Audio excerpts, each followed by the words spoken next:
भंडारा जिल्ह्यातून आलो. जातीनिहाय जनगणना व्हायला पाहिजे अशी जनगणना व्हायच्या अगोदरच मागणी होती. त्याच्यासाठी नागपूरले मोठं आंदोलन झालं ओबीसीचं. आणि काल भंडाऱ्यातून आलो तर भंडाऱ्याला मी त्या ओबीसीच्या आंदोलनाला भेट दिली.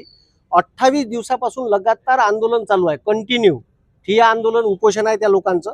आणि दुसरी गोष्ट, तिथल्या 300 गावातल्या लोकांनी बहिष्कार टाकला आहे.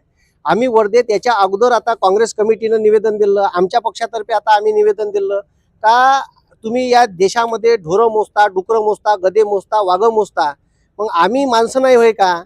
म्हणजे एखाद्याला आपण जसं म्हणतो जाबे तुले गिनत नाही, तर हे नरेंद्र मोदीचं सरकार आम्हाला गिनून नाही राहिलं का? ओबीसीले एवढं चिल्लर समजत असन तर या देशात 1931ची मध्ये जातीनिहाय जनगणना झाली, ज्याच्यात 52% ओबीसी होता, तो आता वाढला आहे.